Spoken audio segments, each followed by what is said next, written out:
meregister, semacam meregister. Jadi akun OSS kita, ya, akun OSS kita, terus akun OSS dari PT Daesang, meregister, jadi terdaftar, ya. Kalau terdaftar kan sudah link. Ya, linknya ini, register ini, itu kami dipandu oleh pihak Daesangnya. Jadi ada bagian tersendiri di PT Daesang itu untuk kalau HRD-nya kan register. Karena register itu di OSS itu Pak, itu stepnya itu beberapa. Jadi kita proses di sana upload. Kalau di sana upload nanti tampilannya sudah beda, ada lagi apa yang proses lagi. Jadi ada beberapa notif, ada beberapa step itu dari kedua belah pihak ini harus saling ini. Kalau ini sudah approve, di sana baru tampilannya kan beda. Sebelum proses itu apakah sudah pernah ada misalkan gini. Ya baik, terima kasih Pak. Jadi yang Bapak jelaskan tadi, Bapak ini dapat pekerjaan dari Daesang atau Bapak yang dari Daesangnya? Dapat pekerjaan dari Desa. Karena ketika akan dapat pekerjaan itu dapatnya itu di luar sistem apa dapat pure dari OSS kemitraan itu Pak? Jadi di OSS itu tampilan hanya general Pak, secara general, karena di OSS itu enggak yang berlomba. Nah, maksudnya berarti dapatnya itu kan di luar OSS, berarti ke OSS itu tinggal janjiannya, itu kan ya? Oh, nah, dilingkan OSS, sebenarnya janjiannya, ayo kita sama-sama masuk di kemitraan OSS yuk, gitu ya, biar sama-sama dapat benefit lagi kan ya. Nah, berarti kan kalau misalkan istilahnya bahasa Jawa itu nebar jala Pak ya, nebar jala. Terus pokoknya kita profiling aja wis di OSS kemitraan sebagai UMKM. Nah itu pernah nggak di tempat lain atau yang di sini itu ada yang pernah dapat seperti itu? Jadi kita kayak profiling aja kemitraan, terus kita dikontak dari perusahaan besar gitu misalkan Pak, di profiling gitu. Kalau ini seperti ini kan berarti kan sudah ketemu dulu di luar kan, baru kemudian janjian di OSS. Berarti kan sebelumnya kan nggak pakai strategi kayak berjalan gitu kan ya, profiling terus kita benar-benar dapat nih dari OSS, mulai dari perkenalan, tanya jawab sampai dapat pekerjaan sampai selesai. Kan keren kalau seperti itu. Iya. Ya, nggak apa-apa sih, tapi dijelaskan aja alurnya gitu Pak. Kedua, setelah ditanya persentase teks seperti panggil saja silakan berikan angka gitu ya. Ini tanpa titik tanpa koma, langsung aja angkanya. Persentase sesuai yang Bapak Ibu harapkan di Excel. Tahunya dari OSS, dari profil Bapak di OSS. Ya. Seperti Pak pakai mic Pak biar yang lain dengar. Oh, mic. Tapi pernah ya Pak ya? Pernah sekali. Wajar sesuai teknik setelah bekerja sama dengan Daesang atau sebelum? Setelahnya. Ini perusahaan lain, dapat perusahaan lain. Setelahnya. Berarti karena memang sudah ada profilnya. Karena kan kita tahu benefitnya OSS itu seperti apa. Kayak kita di profilnya itu ada nggak Pak? Kayak apa namanya perusahaan ini tuh portofolionya pernah ngerjakan di perusahaan apa saja itu ada nggak? Perusahaan besarnya, Perusahaan Bapak yang bermitra. dia tahu untuk kita itu sudah bermitra dengan siapa. Iya. Oh, mitranya Ada ya. ya Daesang untuk bergerak di sana ya. Dipanggil, hanya informal panggil, kita dapat kemitraan seperti apa untuk Bapak Ibu yang nggak tahu ya. Kalau di sini kita belum sampai maju ke tender. tapi kalau ini maka angkanya itu desimal. Tapi kalau misalkan untuk perusahaan besarnya Bu ya, untuk perusahaan besarnya, kami kan juga belum tahu ya isi undang-undangnya, SOP-nya, terus terkait dengan rewards-nya. Itu penilainya bagaimana? Apakah dari banyak mitranya dengan UMKM atau banyak proyek yang sampai deal atau bagaimana? Karena seperti ini kita kan bisa menyampaikan juga ke klien kita yang mungkin mereka juga belum tahu model kemitraan seperti ini. Kalau saya tadi kan melihat sekilas kan ada kayak tax allowance, tax rebate gitu kan. Nah siapa tahu nanti dari klien kita itu bisa kita info juga ayo Pak, kita bermitra di OSS. Ya kayak tadi Pak, ketemuannya di darat, tapi janjiannya di OSS setelah ketemu kan gitu. Nah nanti akhirnya kan profil kita juga tambah banyak, terus perusahaan besar juga dapat profit tadi. Nah itu kira-kira penilaiannya bagaimana Pak? Nanti di sini dijelaskan di forum ini. Meja yang perusahaan besar itu ada di meja A sama B, Pak. Nanti Bapak, nanti kita tanya sama mereka. Ini perusahaan besar semua nih, Pak. Yang misalkan, perusahaan besar sudah dapat 100 mitra, dapat tax allowance, PPN. Sebentar, saya nanya aja perusahaan besar ya. Sini. Ya semua itu kan terjadi kan dari bottom up. Kita betul-betul secara alami kita sudah membentuk kemitraan itu kadang-kadang sudah berpuluh-puluh tahun. Oh gitu. Udah running tinggal continue aja. Oh gitu. Repeat order ya. Ibu Prof ini kan tadi ngomong dia sudah punya kemitraan yang bagus, Sebelumnya ya. berjalan bagus, tetapi hanya karena tidak terdaftar di dalam BKPM Jadi kesulitan. sehingga nggak bisa dimanfaatkan. Iya, Kenapa? iya, Dan iya. itu aja yang di-upgrade sehingga ini bisa ada terpakai gitu. Oke. Daripada something new yang at the end itu nggak akan menghasilkan yang bagus. Oke. Karena Ini kan semua itu kan tapi ini banyak yang Bapak ada bisa ngomong sedikit nggak nih UMKM menunggu ceritanya Pak. Sini Pak. supaya kompetitif. Ya, saya Reni dari IWAPI Jawa Timur, ini Pak Budi dari Apindo Jawa Timur. Jadi kami juga memiliki banyak UMKM yang tergabung. Dan pertanyaannya apa Bu? Pertanyaannya coba Pak diulang nih. Supaya kiat-kiat sukses. Iya supaya menang tender. Supaya masuk tendernya. Nah. Saya mau ngajak Indofood, mau ngajak Kargil sama Pitamas. Nah, kita udah kompak Bu, satu meja. Iya oke. Gimana? Bu, nanti kalau dari kuesioner pengisiannya banyak satunya itu kita kami. Ya nggak apa-apa. Jangan dikasih tahu. Tidak boleh ya. Jadi Ini mohon maaf ya, agak mengganggu ya. Saja sudah pernah ada yang jadi mitra dari usaha besar ya. Biasanya usaha besar itu seperti Pak Budi ini saya sudah 78 tahun ya Pak ya. Ini Zoom ya. Sorry. Dari tahun 78. Beliau sudah punya supplier terdaftar. Nah, bagaimana caranya supaya kita bisa menjadi mitra dari usaha besar? Itu tentu saja yang pertama harus punya perizinan yang sesuai dengan kekinian. Minimal adalah NIB. Kalau usahanya makanan, maka kita harus punya minimal PIRT. Dan kemudian satu halal. Karena halal itu sudah harus wajib punya. Kalau makanan. Kalau yang lain, saya kurang tahu ya. Nanti bisa ditanyakan. Kemudian kalau memang sudah menjadi mitra dari perusahaan besar, ya kita harus mau upgrade atau naik kelas untuk mengurus perizinan tersebut. Dan itu semuanya mudah. Kalau ikut ke asosiasi, baik ke IWAPI, Apindo, Kadin, itu biasanya ada fasilitas gratis. Tapi kalau memang saya nggak sempat, ya memang kita harus ke notaris untuk dicarikan izin, dan itu berbiaya sekitar 1,5 sampai 2,5 kalau salah untuk mengurus NIB dan berbagai macam KBLI kita. Seperti itu sih Bu. Nah mungkin dari Indofood bisa sharing. Ya, selamat siang semua. Perkenalkan saya Putri dari PT Indofood Sukses Makmur Tbk. Kalau ditanya bagaimana cara mau bekerja sama dengan usaha besar, secara detailnya mungkin saya nggak bisa jelaskan Pak, karena kebetulan saya di Indofood itu di bagian hukumnya. Tetapi secara general, biasanya UMKM, vendor, atau supplier yang bekerja sama dengan kita itu kan nanti di poolnya di purchasing. Purchasing melakukan tender dengan segala sesuatu prasyarat yang dibutuhkan Indofood. Contoh, usaha catering, karena Indofood itu karyawannya ada sekitar 5.000 karyawan. Kita punya catering yang memang bekerja sama.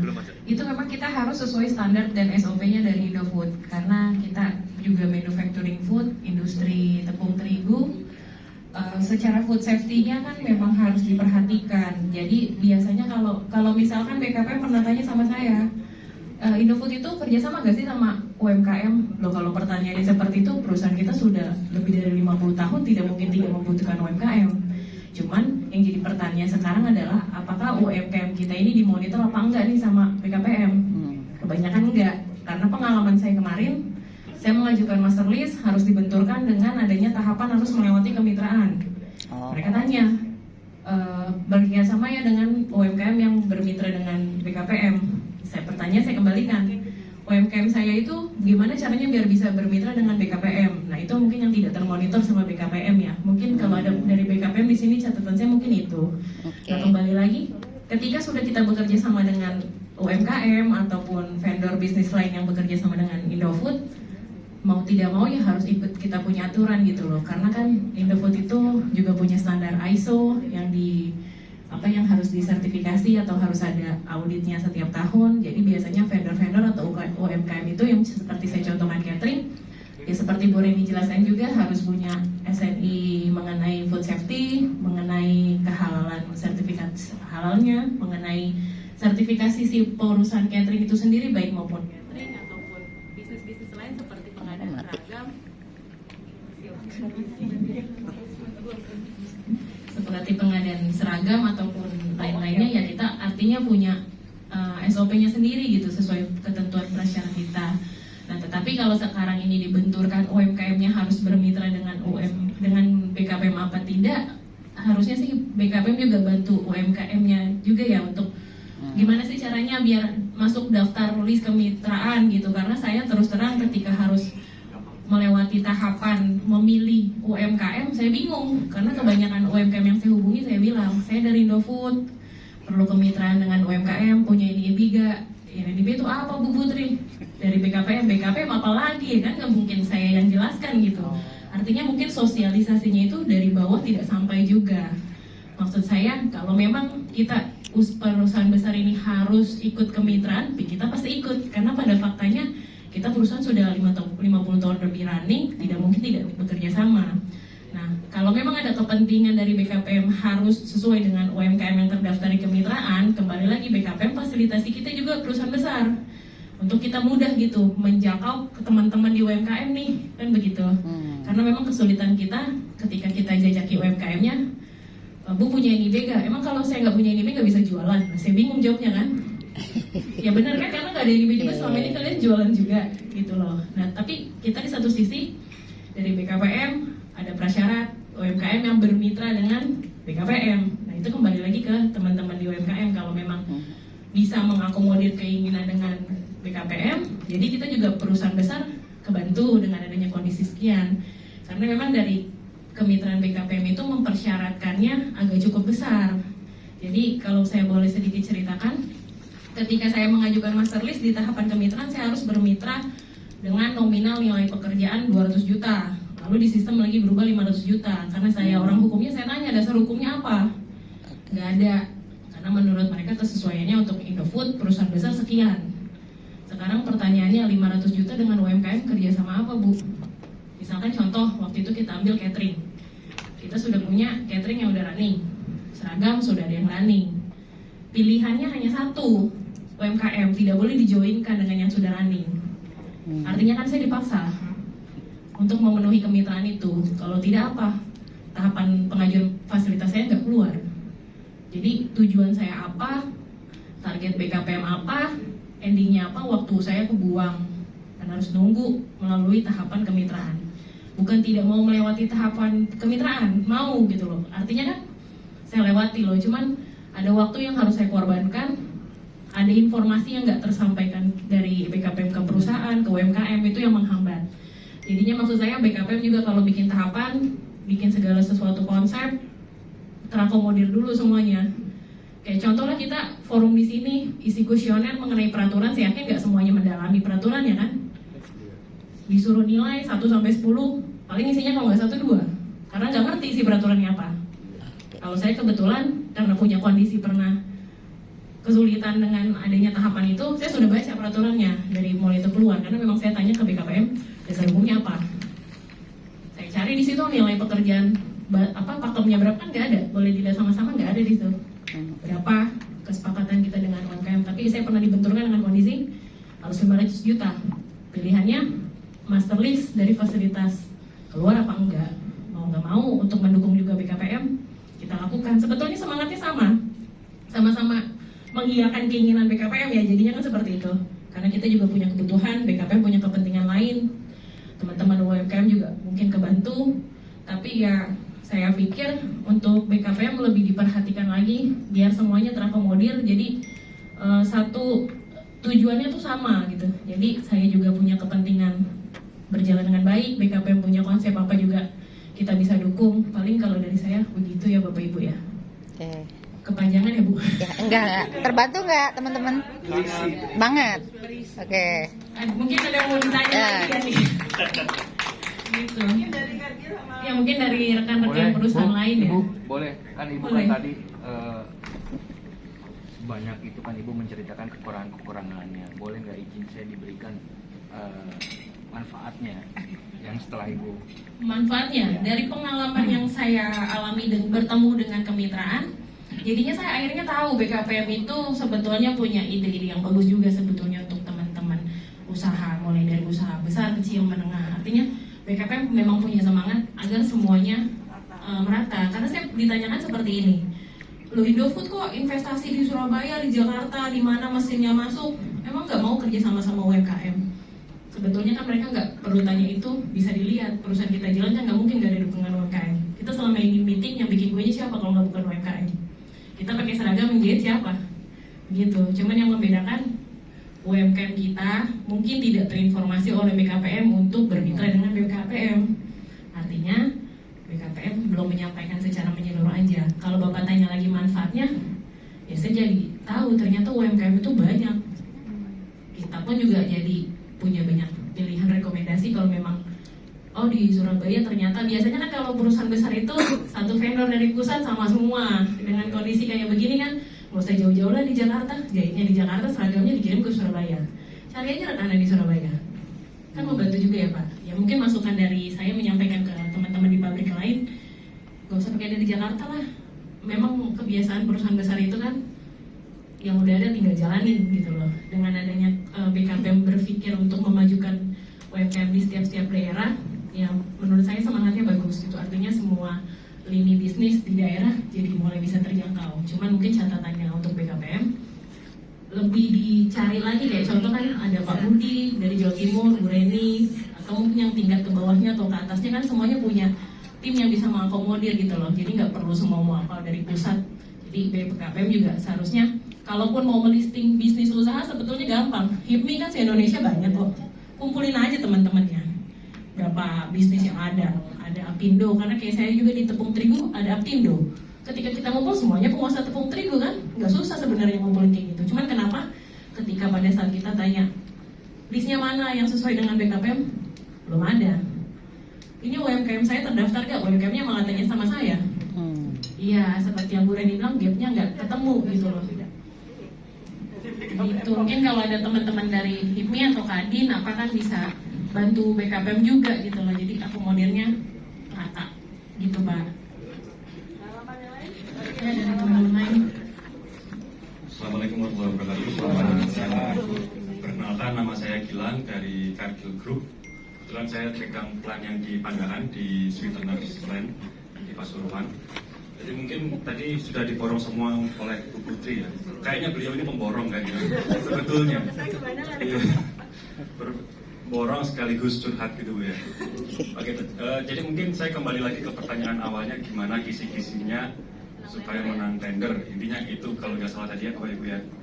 Jadi semua tadi sudah dijelaskan oleh Bu Putri. Intinya perusahaan terutama PMA itu selalu concern utama adalah compliance.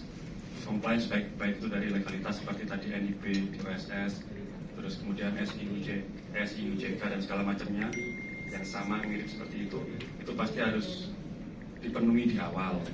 Nah, mungkin yang perlu diimprove adalah harus ada fasilitator dari pemerintah yang bisa menyediakan semacam platform gitu, marketplace atau apalah ya, supaya antara penjual dengan pembeli ini bisa ketemu.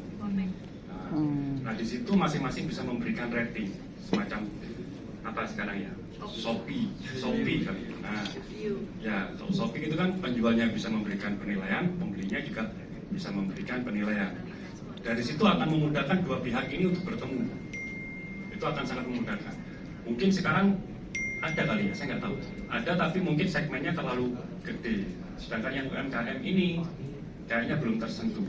Padahal kami di Cargill itu hampir setiap bulan selalu menumbuhkan UMKM baru. Orang nganggur saya suruh bikin apa gitu, kita modalin. Nah itu salah satu cara kita supaya kita itu bisa tetap memberikan manfaat ke lingkungan sekitar sekaligus menumbuhkan ekonomi kecil. Kira-kira saya itu aja sih, sedikit itu aja masukan untuk pemerintah ya, bikinlah platform supaya kita ketemu gitu ya, untuk memudahkan. Ya, terima kasih. Saya Sylvester dari PT Pitamas. Saya cuma menambahkan aja dari apa yang dikatakan Bu Putri tadi, lebih ke arah teknis saja ya. Kalau dari PT Pitamas pada waktu pengajuan masterpiece mesin sama juga diminta untuk bermitra. Dan mitra ini kebetulan sebenarnya kami sudah lama bermitra sebelumnya, yaitu dari jasa transportasi kontainer, penyedia kontainer tepatnya itu.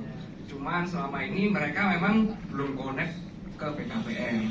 Jadi ketika diminta untuk bermitra, ya kita pilih dari yang sudah existing itu untuk kemudian kita konekkan di BKPM. Gitu. Yang jadi masalah yaitu pada saat sudah masuk di sistem, kita sudah masuk, kita sudah pilih. Kebetulan perusahaan ini juga sudah punya NIB sebelumnya. Jadi namanya sudah ada di sistem, sama-sama sudah ada. Tinggal sekarang ini sistem bagaimana bisa mempertemukan Pitamas dengan pihak mitranya ini, gitu kan. Nah, itu ya saya yang perlu soroti juga dari BKPM, ini perlu ada fasilitatornya di situ. Sehingga kalau memang ini tidak ada fasilitator, nggak ada fasilitatornya, nggak akan bisa ketemu, gitu. Susah. Karena yang disediakan di BKPM seperti yang Bu Putri katakan tadi itu tidak ada tidak bermitra dengan PT Pitamas, gitu kan. Sedangkan yang PT Pitamas mau itu belum ada di sistem gitu lagi. Jadi untuk mempertemukan dengan mitranya ini, akhirnya kita dibantu oleh pihak BKPM. Akhirnya bisa connect. Ya, seperti itu. Setelah connect, kemudian yang jadi kendala satu lagi adalah nilai nominal sebenarnya itu. Kita sebenarnya nominal itu kan ya kalau bisa jangan ditentukan, karena kalau kita sudah ketemu nanti terbentur lagi dengan nilai nominalnya gitu. Ada yang mau kemudian melihat nominalnya akhirnya jadi mundur gitu kan, jadi takut ya, seperti itu sih kendalanya. Itu saya cuma mendapatkan sedikit aja. Sekian, terima kasih. Terima kasih. Terima kasih. Penutupnya Pak Budi. Ya Bu, tadi saya rasa usulan dari Pak Gilang itu bagus sekali. Sekarang kan era digital kan sangat mudah ya membuat platform, dan karena BKPM sekarang ditunjuk menjadi ujung tombak pengembangan UMKM ini, maka sebaiknya itu yang dilakukan. Jadi platform untuk menampung UMKM ini sesuai dengan skillnya masing-masing, sehingga kita juga tidak kesulitan lagi, anggota saya tidak kesulitan lagi kalau memang diharuskan bermitra ke sana, mungkin entah dari UMKM yang sekarang sudah bekerja sama maupun yang baru, tidak kesulitan gitu. Itu yang jadi kendala sekarang. Itu aja dari saya. Terima kasih. Banyak membantu nggak? Banyak ya. Mungkin kalau di sini ada BKMS, ada nggak ya BKMS? Di JP itu Bu, di Jawa Timur sekarang banyak sekali usaha-usaha yang berdiri ya di sana, pabrik-pabrik dari Cina kan banyak, juga Freeport. Nah, kami mohon dari BKM juga BKPM bisa menyediakan jasa translator. Karena di sana perusahaan Cina sedang giat-giatnya membangun, dan saya juga kebetulan salah satu vendornya, sangat kesulitan untuk mengerti semua tulisan, gambar, dan omongan gitu. Jadi supaya kontrak-kontrak kita itu tidak muspro dan kita tidak mengalami kerugian, mestinya fasilitas ini ada di beberapa kawasan industri kita. Kawasan industri titiknya, karena di kawasan industri itu banyak sekali perusahaan-perusahaan asing yang sekarang berdiri. Benar ya Mbak ya? Ya, ada nggak Mbak fasilitas translator di sana? Belum ada. Terima kasih Bu. Iya, terima kasih. Terima kasih semuanya. Assalamualaikum warahmatullahi wabarakatuh. Terima kasih. Ya. Saya bisa di-save Bapak Ibu sekalian, kalau ada pertanyaan apapun mengenai kemitraan terutama bisa menghubungi kami di BKPM. Nomornya berapa Mbak? Oh, Iya, boleh dong. 08 08 Satunya 4 kali. Satunya 4 kali. 2258. 2258. Oke. ST.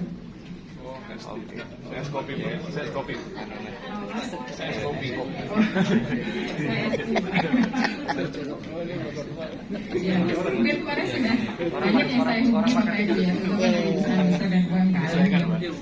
Saya minta konfirmasi ke dealernya, baru nomor saya aktif, ada WhatsApp-nya juga.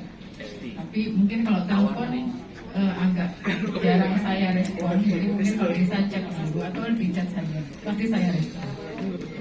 Tadi tanggapan itu tadi Mbak, platform. Ya, untuk Tadi platform yang tadi ditanyakan Bapak Ibu sekalian, di BKPM itu kebetulan hanya ada satu sistem yang menaungi untuk kemitraan itu, yaitu oss.go.id.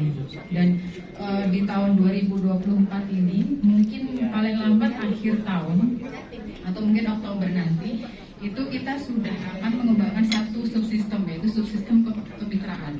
Jadi kalau Bapak Ibu nanti mungkin buka OSS yang terbaru, OSS 2.0 itu sudah ada subsistem kemitraan. Jadi ada penambahan satu lagi subsistem. Kalau sebelumnya kan hanya ada 3 ya, pengawasan, perizinan, dan kalau tidak salah teknologi informasi gitu, kalau tidak salah. Nah itu ditambah lagi satu subsistem kemitraan. Itu untuk mengakomodir kemitraan-kemitraan. Nah, yang tadi ditanyakan juga apakah bisa memberikan review atau memberikan tanggapan gitu kepada pelaku usaha antara pelaku rating usaha. Mbak, rating. Kasih Ya, rating. gitu ya. Untuk saat ini OSS itu belum bisa diberikan reviewnya oleh Bapak Ibu sekalian. Tapi di BKPM itu sudah memberikan nilai, namanya nilai kepatuhan pelaku usaha. Jadi kalau Bapak Ibu bisa cek di OSS-nya, itu ada nilai kepatuhan pelaku usaha. Ada baik, kurang baik, sangat baik, baik, dan kurang baik. Ada 3. Nah itu salah satu pengaruhnya antara lain karena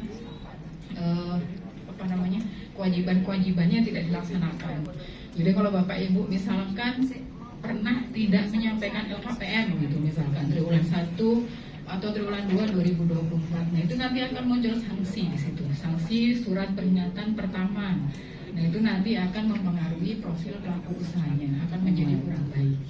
Gitu. Nah itu mungkin, nah kedepannya si nilai kepatuhan pelaku usaha itu akan mempengaruhi fasilitas yang Bapak Ibu sampaikan. Jadi kalau nilai kepatuhan pelaku usahanya kurang baik, nah itu akan menjadi salah satu pertimbangan untuk tidak diberikan fasilitas penanaman modal.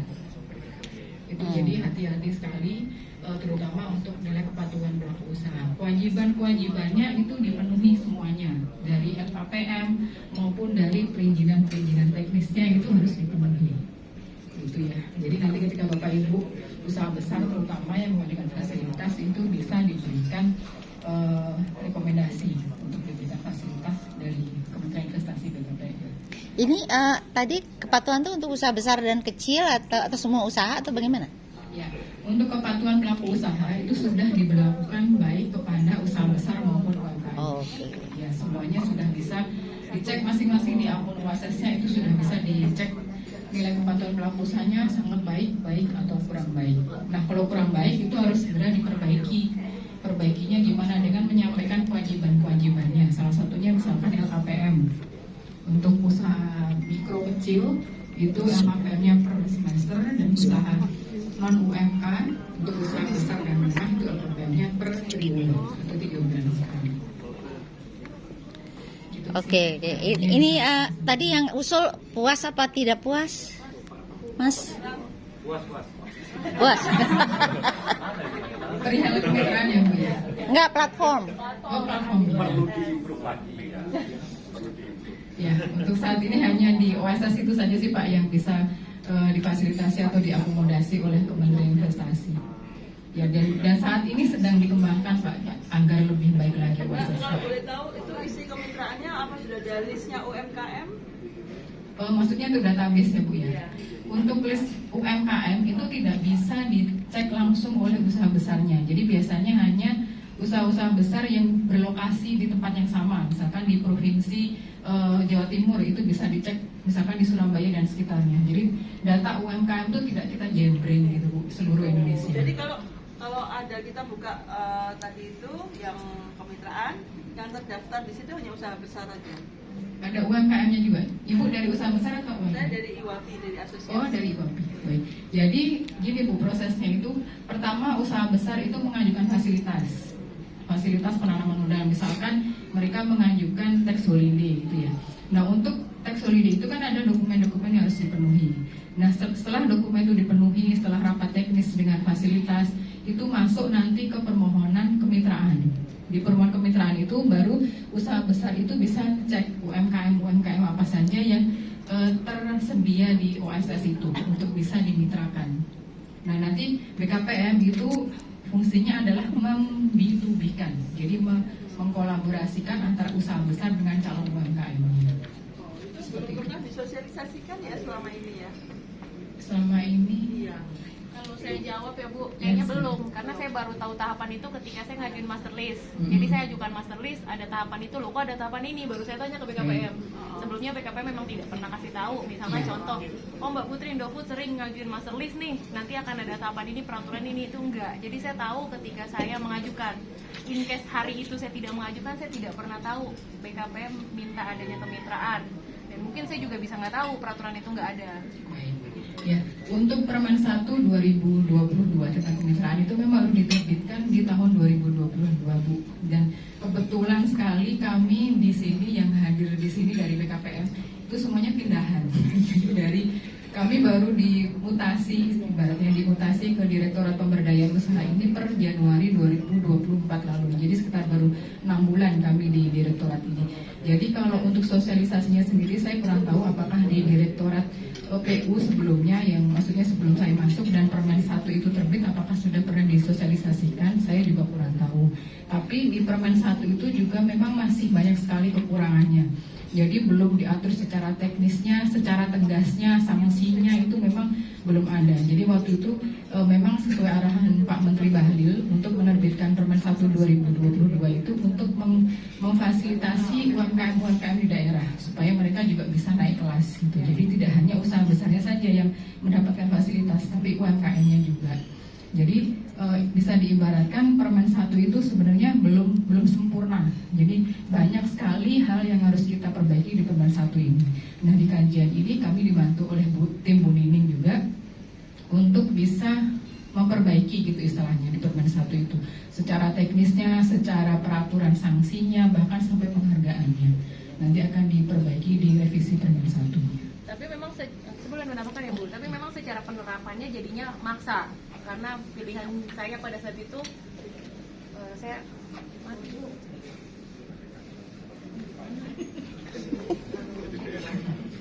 Ada yang lain mungkin Pak? Memang kalau peraturan itu ketika diundangkan, diterbitkan pasti ada pro kontra atau dilema sosialisasinya belum sampai ke bawah. Mungkin kalau kayak tadi kan di kuesioner ada pertanyaan, apakah puas dengan kepastian hukumnya? Kepastian hukumnya saya puas karena landasan hukumnya ada. Kalau ditanya penerapannya puas apa enggak, saya jawab enggak. Karena jadinya kayak kita dipaksakan untuk ikuti peraturan ini. Kayak contoh, kalau saya nggak keliru mungkin bisa dikoreksi di pasal 17-nya itu ada 3 poin. 1 jenis pekerjaan, 2 nilai pekerjaan, 3 waktu pekerjaan. Nah, A sama C-nya saya sepakat. Kalau jenis pekerjaan kan perusahaan bisa pilih, kita mau UMKM mana, kita butuhnya apa. Yang C-nya waktunya kita bisa sesuaikan. Tapi nilai, pada saat itu saya konsultasi ke bagian kemitraan, pemberdayaan usaha, batasan nilainya berapa? Di undang-undangnya tidak ada. Presentasinya kalau menurut dari perusahaan lain katanya 5% dari nilai yang akan diinvestasikan dari pengajuan fasilitas. Tapi surat edarannya kah ada apa enggak? Di aturannya ada apa enggak? Kita perusahaan besar, peraturan Indonesia terbitin pasti ngikut. Kalau enggak repot juga kita operasionalnya kan. Nah, tapi ketemu dengan kondisi seperti itu, maksud saya ya penerapannya mungkin lebih dipikirkan lagi sama kemitraan gitu loh. Saya sepakat sama teman-teman UMKM tadi bilang, atau enggak dari teman-teman pelaku usaha, besarannya mungkin jangan ditentukan. Boleh dia bilang maksimal 200 juta. Berarti kan di bawah 200 juta boleh dong. Karena kan kebutuhan perusahaan tuh kalian nggak tahu. Yang ngerti itu kita. Karena selama ini kita punya UMKM juga kalian nggak tanya kok kita kerja sama apa enggak. Sekarang aja mungkin karena kepala BKPM konsepnya, idenya sangat bagus, sangat saya dukung juga. Tetapi dengan parameter harus perusahaan dipaksa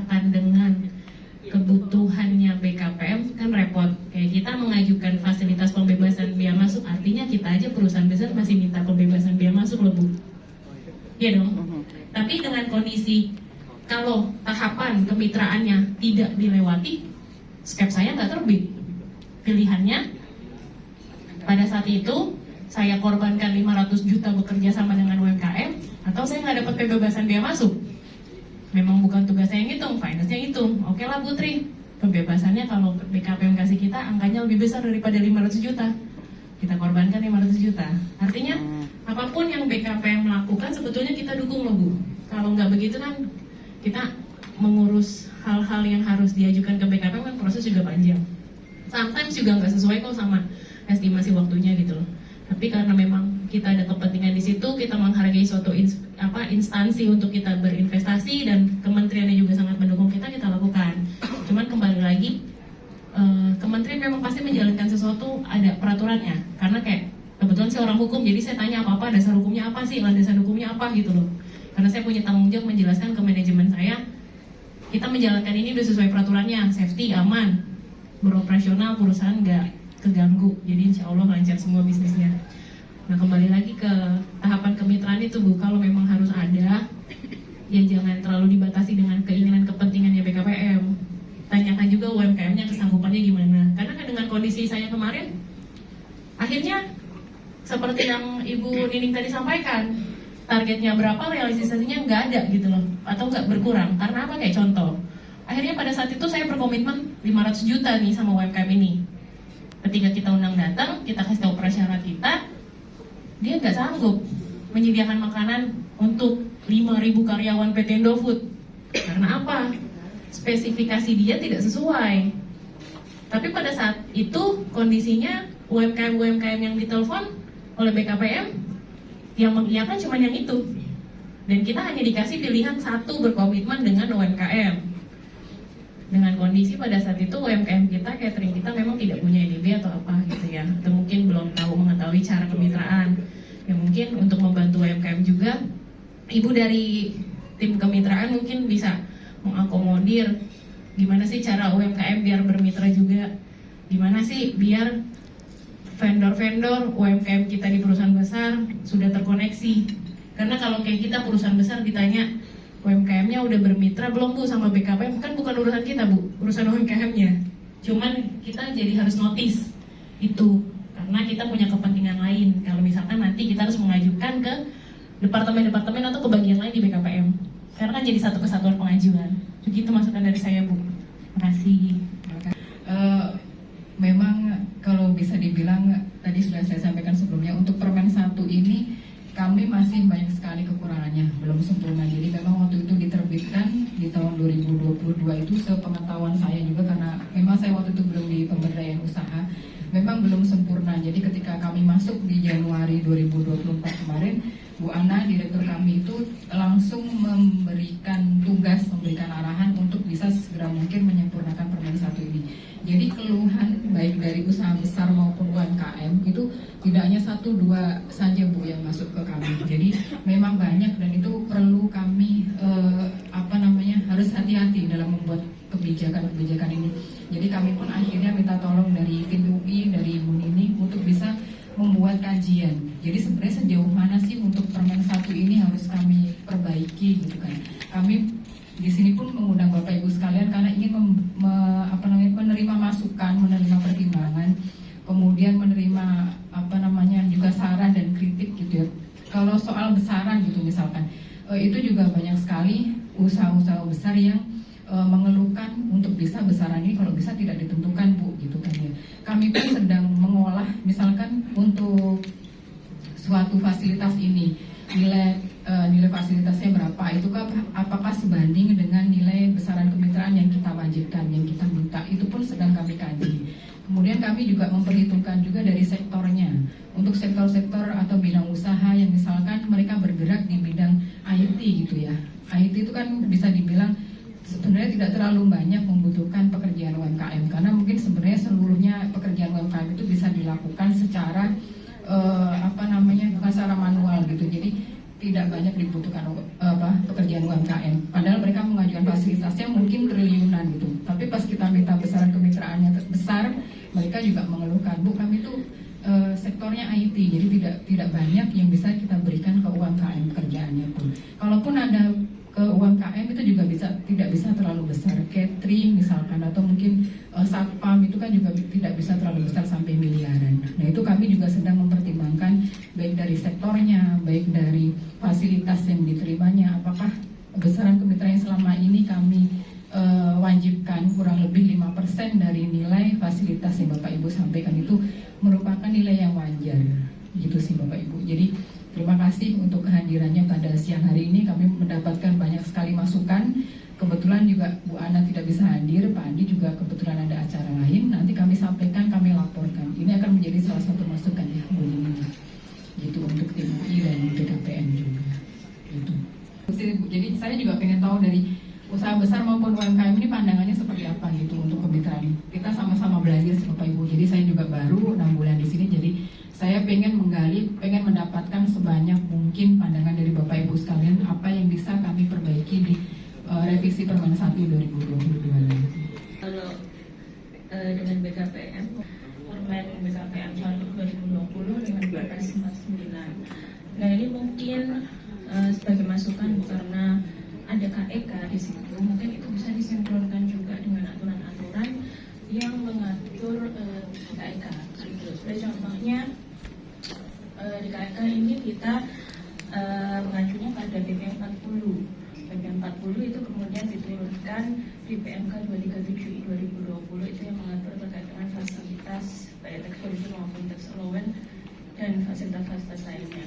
Nah ini yang saya belum melihat tuh di Permen BKPM nomor 1 2020 itu bahwa itu tidak terintegrasi dengan aturan yang mengatur KEK. Sama-sama mengatur fasilitas, sama-sama fasilitas tax holiday, mungkin ada fasilitas yang lebih banyak lagi ya karena KEK ini kan ultimate facility. Dan cuman di Permen BKPM ini tidak merujuk ke situ, gitu. Ini kan juga kami sama-sama mengajukan fasilitas melalui OSS, gitu. Nah ketika mengajukan fasilitas juga kami merujuknya kepada Permen BKPM 1 2020. Betul. Nah di OSS juga kami ada tools untuk mengajukan fasilitas. Apakah fasilitas itu di dalam KEK atau di luar KEK itu ada. Nah cuman di Permen BKPM ini tidak ada rujukan ke aturan yang mengatur di KEK. Nah satu memang rujukan produk hukumnya ya Bu ya agar disinkronkan juga dengan yang mengatur di KEK. Terus yang kedua terkait dengan besaran. Ini sebenarnya nggak hanya saya ya, sebenarnya maksudnya tidak hanya BKMS, mungkin juga ada perusahaan-perusahaan lain, termasuk tadi Indofood, saya dengan Indofood juga terkait dengan 500 juta, besaran 500 juta ya itu. Nah itu sejujurnya ini kan saya juga kemarin yang proses untuk mengajukan fasilitas, kemudian kebetulan kami itu mengajukan tax holiday. Memang sejauh itu berat 500 juta karena 500 juta itu dikunci pada ketika kami mengajukan fasilitas itu dikunci untuk satu vendor minimal 500 juta. Nah itu alangkah baiknya kalau tidak dikunci seperti itu. Katakanlah kita catering ya Bu, catering 500 juta itu banyak bagi perusahaan maupun bagi yang lainnya sebenarnya banyak. Satu tahun itu 500 juta itu gede gitu lah. Nah kalau catering namanya manusia ya Bu, sama-sama masak rawon gitu ya. Saya masak rawon sama ibu masak rawon, kadang-kadang kan rasanya beda ya. Nah itu kan ada rasa bosannya. Kalau misalkan kita komitmen 500 juta dengan catering A gitu, bosen Bu karyawannya masakannya catering A terus selama 1 tahun hanya karena kita punya komitmen untuk bermitra dengan komitmen A. Ya kan contohnya seperti itu. Itu terkait besaran 500 juta sama terkait besaran juga itu vendor itu katakanlah kalau vendor itu dia untuk mensuplai outsourcing ya driver, cleaning service atau apalah security itu mungkin bisa capai ya, 500 juta itu bisa tercapai.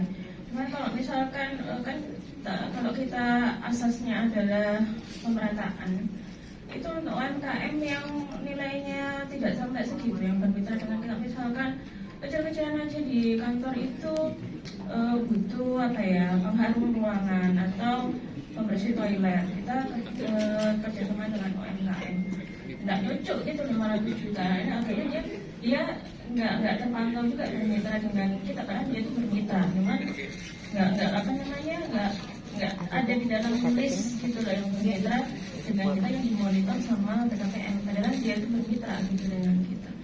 Seperti itu sih Bu yang kalau terkait besaran. Sebenarnya kalau catatan banyak Bu, kita kan juga tadi mengisi kuesionernya banyak ya, catatannya juga banyak, cuman kalau saya ngomong di panjang lebar gitu loh. Jadi yang poin pentingnya itu 2 hal itu aja sih. Ya, terima kasih Bu ya. Mungkin saya menambahkan ya Bu, justru dengan BKPM atau kemitraan mengunci satu nilai pekerjaan dengan satu vendor, kalau saya jadi UMKM teriak, saya nggak dikasih peluang dong. Udah merata. Jadinya tujuan pemerintah nggak bisa. Misalkan contoh, saya kerja sama dengan ibu ini bermitra dengan BKPM ya. Kita mengikat kayak ibu tadi lah pesen rawon 500 juta. UMKM rawon tadi yang lain nggak bisa dagang sama saya dong. Malah mereka tidak punya peluang untuk bekerja sama dengan saya, perusahaan besar. Dan saya punya potensi jadinya bosan setahun makan rawon yang rasanya itu doang. Gitu. Jadinya konsep pemerataannya nggak nyampe. Kalau saya jadi UMKM, ya saya teriak lah. Ya masa kita nggak dikasih peluang kalau dengan satu-satu. Misalnya contoh, pengusaha di Jawa Timur ada 500 orang, UMKM-nya ada 1000. Kalau satu-satu dia mewakili, yang 500 lagi gimana? Gitu kan? Bener nggak teman-teman UKM? Bener banget tuh, Bener kan? Tapi nggak ada yang ngomong kayak gitu satupun ya kan? Artinya kan saya juga yang pelaku usaha besar memikirkan mereka gitu loh Bu. Ya, Bu Putri.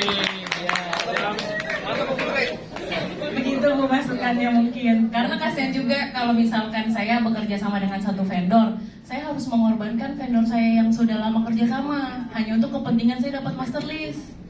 Kan kasihan. Ya. Gitu. Jadi masukannya satu pekerjaan bisa dikerjakan beberapa vendor. Iya. Baik, nanti dicatat juga Bu masukannya. Ya karena dari asosiasi bisnisnya yang lain banyak juga Bu, kasihan anggotanya. Iya, belum mendapatkan pekerjaan. Ibu Reni mau menambahkan katanya Bu. Saya jawab.